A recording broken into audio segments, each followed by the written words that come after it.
4 hari yang terlambat, sulitnya Tepo Seliro, di tengah tekanan geopolitik. Presiden Prabowo Subianto akhirnya menyampaikan belasungkawa atas wafatnya pemimpin tertinggi Iran, Ali Khamenei. Surat itu dititipkan melalui Menteri Luar Negeri dan diserahkan kepada Duta Besar Iran pada tanggal 4 Maret tahun 2026, 4 hari setelah serangan udara Amerika Serikat dan Israel menghantam Teheran. 4 hari. Dalam diplomasi, itu bukan jeda biasa.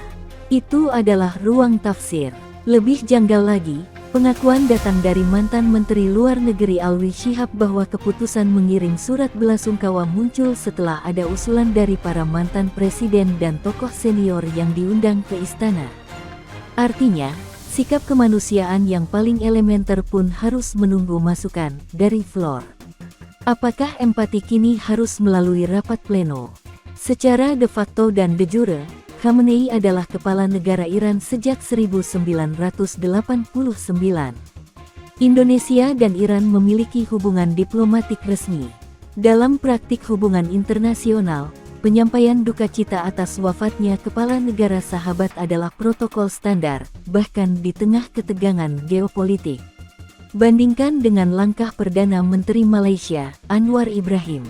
Ia langsung menggelar sidang parlemen, melakukan hening cipta, dan secara terbuka mengutuk serangan yang dianggapnya melanggar hukum internasional. Cepat, tegas, dan tanpa ragu. Indonesia menunggu, menghitung, mempertimbangkan. Sulitnya, Tepo Seliro, ini bukan soal politik blok. Ini soal adab diplomatik dan keberanian moral. Inilah etika dasar yang terlambat. Bebas aktif atau bebas takut. Indonesia selama ini bangga dengan prinsip bebas aktif.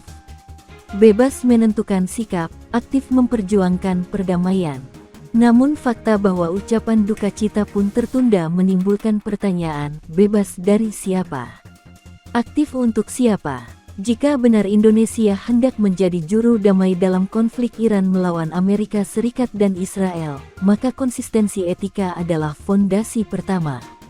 Bagaimana mungkin menawarkan diri sebagai mediator jika gestur kemanusiaan paling dasar pun lambat dilakukan?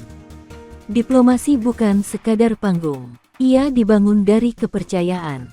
Dan kepercayaan lahir dari konsistensi sikap. Keterlibatan Indonesia dalam forum-forum global yang dianggap dekat dengan kepentingan Barat memunculkan persepsi bahwa setiap langkah harus ditimbang terhadap sensitivitas Washington dan Tel Aviv. Persepsi inilah yang berbahaya. Apakah ucapan belasungkawa dianggap sebagai sikap politik? Jika iya, maka itu menunjukkan betapa sempitnya ruang gerak yang kita miliki.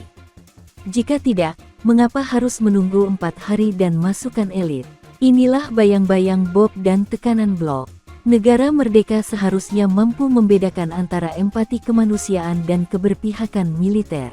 Menyampaikan duka cita bukan berarti menyetujui seluruh kebijakan politik almarhum. Itu adalah penghormatan kepada kepala negara sahabat dan kepada prinsip kemanusiaan.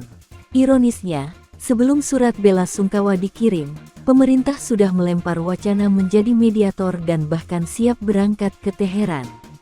Ini paradoks. Ingin tampil sebagai juru damai, tetapi lupa tata krama dasar. Dalam budaya Timur, yang sering kita banggakan, menghormati kematian adalah etika universal. Bahkan dalam sejarah Islam, Nabi Muhammad SAW berdiri saat iring-iringan jenazah lewat, meskipun yang wafat bukan dari kelompoknya. Itu pesan moral yang sederhana, kemanusiaan melampaui konflik. Jika Indonesia ingin dihormati di Teheran, Washington, maupun Kuala Lumpur, maka konsistensi etika harus lebih cepat daripada kalkulasi politik. 4 hari keterlambatan itu telah mengirim pesan, Indonesia ragu. Indonesia menimbang terlalu lama. Indonesia tidak ingin salah langkah di hadapan kekuatan besar. Padahal, dalam geopolitik, keraguan sering dibaca sebagai kelemahan. Rakyat berhak bertanya, apakah Presiden merasa tidak enak pada Donald Trump dan Benyamin Netanyahu? Ataukah ini sekadar kelambanan birokrasi?